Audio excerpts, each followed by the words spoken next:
college graduates with stereotypically useless majors. What did you end up doing with your life? Political science major here. I work in the sales department of a major beer brand in the US. What can I say? Politics drove me to alcohol. Future Supreme Court justice over here. Ancient history, bomb disposal. Once had a guy in my company with a political science major running a team of programmers. The guy started as a developer intern and quickly grew up the ranks. This sounds like my brother. Poli-C undergrad, English master degree, now a programmer. Starting salary was apparently a bit higher than others who started with him because of his degrees, even though they're useless to what he's doing. Illustration major. I work full-time as a toy designer. My mill was, I think, an illustration major. She makes pretty good money as a medical illustrator. She really likes that her job has her consulting with surgeons and learning about what they do. Majored in Buddhism, then taught English, then worked in logistics, then tourism, then renewable energy, then energy efficiency, then Salesforce consulting, and now I'm an in-house Salesforce admin. English literature, specifically in 18th century British literature and philosophy, and pro-slavery literature during the antebellum period. I'm a high school teacher, but I was on the professor track to begin with. It's so much less stressful, more fun, and has much better pay with summers off as a teacher. The major taught me to critically think from multiple perspectives, communicate in a clear and effective way, and actually how to write and how to think about writing. I also get to integrate my love of philosophy of language in my lessons and pedagogy. I love my career. Theater major here. Fell out of love with it pretty quickly when I realized that I A. don't like other theater people and B. like paying bills and eating. Now I'm an instructional designer working for a large bank. I design and deliver training material and teach people how to do their jobs. My degree has been invaluable. I can get up in front of people and talk to them, deliver a clear message and make them believe me. I can improvise when things go wrong. Being able to communicate your ideas well is almost as important as the ideas themselves. Other theater people are the worst. You're majoring in film? Have fun waiting tables. Joke's on you. Literally every company is looking for somebody who can do video for them, and the freelance market is insane. I watched movies for college and make more money than most of my friends with more useful majors, except for the engineers. But, done. Some tips for getting started. 1. You do not need to move to NYKLA to find a plethora of video work. If you're only looking at job postings, you're looking in the wrong places. Find people who want videos. Local businesses, real estate agents, vloggers, bands, a middle-aged couple who want some professional looking footage of their remodeled basement. For real, you'd be surprised. Video jobs are everywhere. Tackle some of those, and the corporate jobs come easy. 2. If you're just getting your start, absolutely make some videos for free. A small portfolio goes an extremely long way. Literally, a couple months of that with a part-time job elsewhere will be the most lucrative loss-leading strategy of your life. I know, it sucks, but you'll get started a heck of a lot faster than somebody who refused to do it, and it's not like you have to spend 40 hours a week working on an unpaid internship. You set your own pace and do what you can. 3. Once you start charging rates, refuse to work for free. You already have experience. You already have exposure. You already have clients. You don't need to work with that douchebag. 4. Get everything in writing. There are a lot of crappy people in the world. A signed contract is a lot harder to skirt than a handshake. 5. Be bold. Be confident. Your opinion is a professional opinion. Suggest your ideas. Take those more experimental shots. Invest yourself in making the video of your client's dreams. Have fun with it. People will like working with you, and that means repeat customers. 6. A good camera, lens kit, lighting kit, and audio setup are great, but don't bankrupt yourself on them if you're just getting started. I got my start on a Canon Rebel and a free trial of Final Cut Pro. Upgrade when you can afford to. Jazz performance and arranging. I teach kids how to play drums and take a middle school band once a week, and gig on the regular. Life is so comfortable and the work is lucrative enough to my standards to afford a 3-day work week and just be with friends. write music and play in the music teams at my church. Pursuing that degree is the best choice I ever made. The key is staying stubborn to only pick music related work, networking and practicing until you're good. Psychology major. Spent a year bartending, then worked for a few months as a leasing agent. Finally ended up going through a second degree nursing program and got my BSN within 11 months. Psych major as well. Worked as a cashier for 7 years. Got a AA in medical assisting and worked for 4 years. Then ended up going back to school and getting my ADN and work as a nurse now. Fine arts. It was so good I did law right after. That was so good I worked for 10 years and quit and am back at university doing animation and video. Third time's a charm. I'd rather be making little movies for modest money than work in an office full of clowns. Although clown college is reasonably appealing.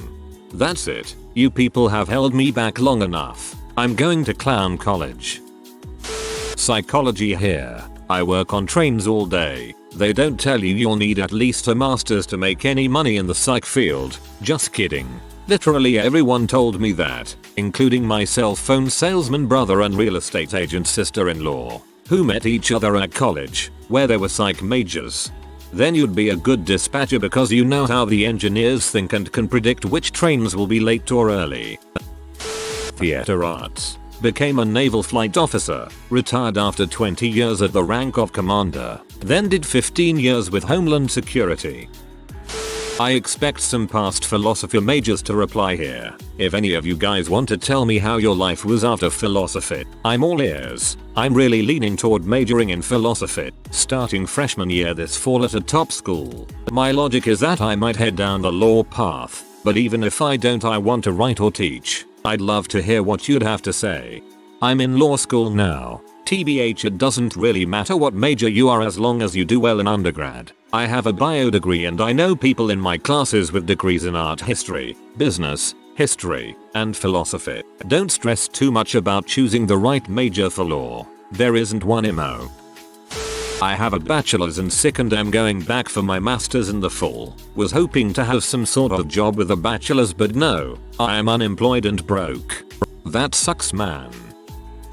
As someone who's going into their senior year of high school, reading this thread actually showed me some awesome options for college majors that I didn't know existed. Got BS in film. Discovered the freelance life isn't for me. Decided within 6 months of graduating to join the Air Force for some kind of cyber job. Ended up with cybersecurity. Love every moment of it and now I'm working on my master's in cybersecurity. Gonna do 20+ years. Get a pension. Get a federal job and work that until I can get a second pension. Then start withdrawing from my retirement account I'm contributing significantly into and do whatever I want for the rest of my life while being supported on 3 passive incomes. 4 if social security is still around by then. English Lit grad. I run marketing, public relations, investor relations and government relations for a mid-cap Nasdaq company. Got a degree in journalism, the slightly more targeted version of getting a degree in English. I do security at fine art museums. I'm glad it worked out this way. Reporting is more important than ever, but I learned I didn't want my job to be my life. I make a living wage in a fascinating institution, get to meet artists and people from all over and have an ethical job mission. And I get to leave all my work at the door, take nothing home. Psychology major. I'm a few weeks away from graduating with my MD in clinical mental health counseling to become a licensed therapist. Philosophy major. Ended up in law school and a lawyer. Not sure if this counts but came here to post. 2/10. Would not recommend. I was an English major.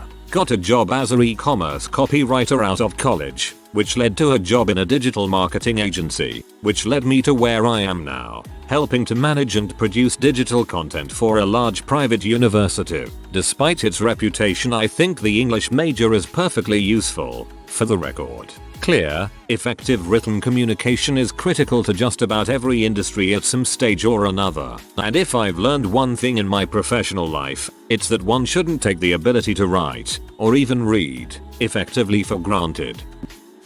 I'm not sure how to translate this, but I have a diploma in theology. You can study this at an academic university here, not the hardcore church Bible stuff. I work as editor, permanent employee, for a big publishing company and kind of make books. That was what I always wanted to do, so I ended up perfectly fine. For a lot of positions you don't have to study the actual subject but work on your profile while you are in college. I have a degree in history, I'm under 30, and I already run a museum. It's not for everyone, and I work my butt off, but if you are willing to put the work you can be successful. Majored in international studies with a focus on global health. I actually just graduated, but later this year I'll be working for a metropolitan public health agency. History major, in grad school to get my master's in library science while working full-time as a librarian. I knew going into my BA that I wanted to be a librarian, so I majored in something interesting to me rather than something useful. Art history, brief stint as a paralegal, longer stint in a non-technical role in the tech industry, and now I'm a locksmith in training. I am a fine example of all that can go wrong when you let bright, academically inclined teenagers blindly choose a course of study without asking them what they might actually want to do all day. I do not recommend my particular career path unless you're really desperate to make interesting small talk at cocktail parties. I still have no idea what I want to do and I'm going on 5 years in my current career. English literature. I am now a video editor and marketer for our company's in-house show, and about to be the head of marketing for our new podcast production division. And I also own my own business as an accessibility assessor for those who want to make their buildings better for those with disabilities, as well as giving presentations on accessibility and disability awareness. I have a degree in fine art and love my career. My job is to engrave designs by hand onto granite monuments and I work for 4 different shops. I did not train for the technique in school and previously didn't know of its existence. I fell into the job sort of by chance and I can't imagine one that I would enjoy any better. I have been at it for 20 years. I also learned to apply gold leafing to sandblasted names and designs.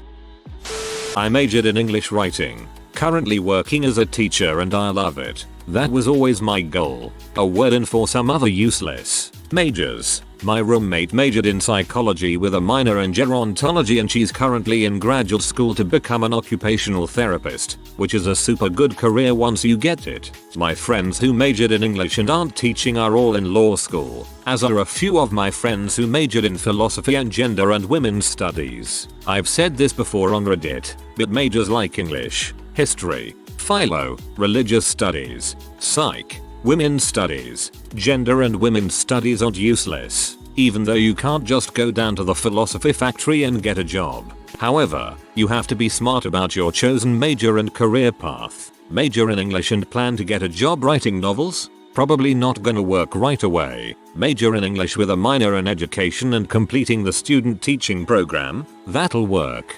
Major in history and spend your summers working as a lifeguard and binge drinking? Bad idea. Major in history, minor in Spanish. Spend your summers volunteering for a local history museum or doing archives research with professors. And connect an undergrad with organizations working on community outreach and historiography? Good idea. Major in psychology and hope it'll work like accounting, where you just get an internship then an offer with a big firm? Bad idea. Major in a psych with a minor in gero, early childhood, or another concentration. Work in the psych department all 4 years. Get an internship at a lab and do grunt work with saliva samples for a semester. Planning the whole time to go to grad school? Good idea. Major in gender and women's studies and plan to just get a job.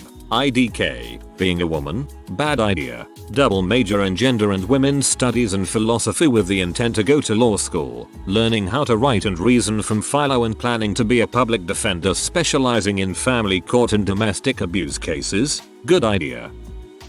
Political science. Sales. This seems like a frequent theme. Should we be concerned? I am returning back for law school though. English major. Everyone told me I needed to be a teacher with my major, and I said I wanted to make money writing. Now I get paid to write marketing content for businesses. Literature degree, sales and marketing. Most of my friends with STEM degrees are lab techs who make half of what I make. Tons of low-paying science jobs out there. UK, so uni graduate first class honours in musical theatre. now a senior dinghy sailing instructor and far happier for it. English major, with a focus on Chaucer and medieval studies. Note, I loved what I studied. I am a technical instructor in the legal industry. Bachelor of Business Administration. I'm currently teaching English abroad, but I plan to teach elementary education in the future. I majored in anatomy and physiology, which tend to be pretty useless if you're not going to be an anatomist or physiologist. Now I'm working in a Japanese government office doing translation and other random stuff. Go figure. English major, now a translator. Wouldn't be so bad if I didn't find the work to be boring and unfulfilling. Pay isn't great either, unless you work directly for the EU or something, but I have no desire to move out of my hometown, and they usually require knowledge of French and or German in addition to English, neither of which I'm really interested in mastering. Currently figuring out what else to do. I'm in my 30s. Brushing up on math and looking into learning how to code after that. If it wasn't for my 30k student debt, I'd probably just go back to school part-time. I can't really afford it at the moment. But hey, I've got a permanent contract at my job, so it ain't all bad. Never have to worry about being able to pay the rent. And I can save about €100 a month while still having some money left for fun stuff like the occasional night out or video games. Yay Steam sales. Psychology. I ended up managing a bank for 10 years. Now I'm in oil and gas and finishing my MBA. It was a weird tract.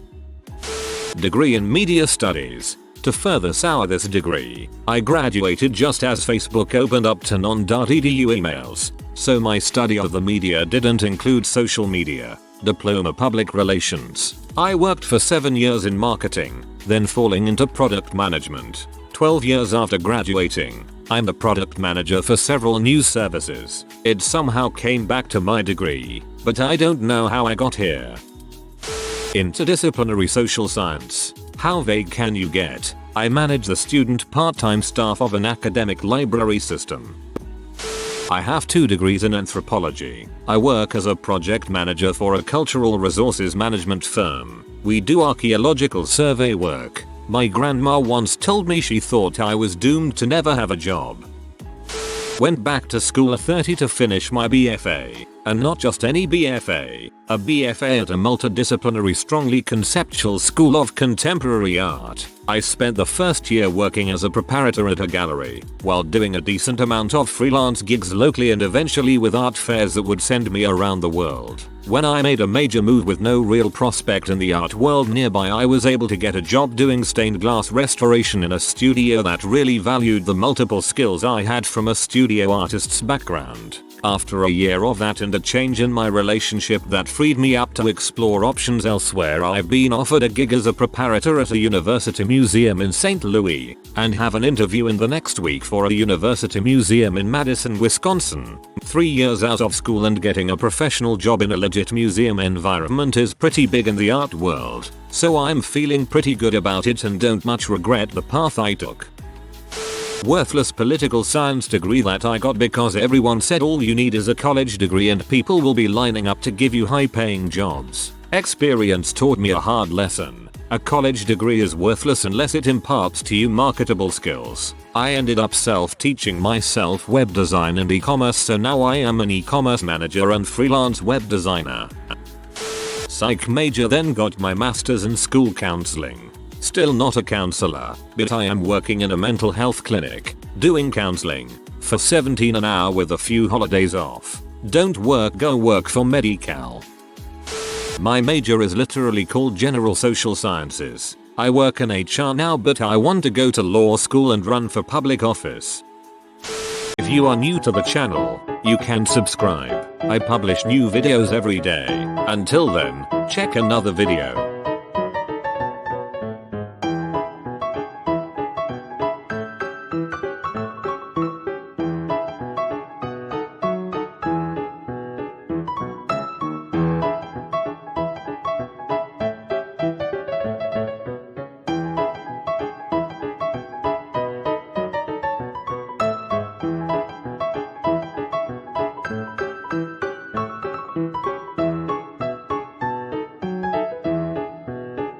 Bye for now.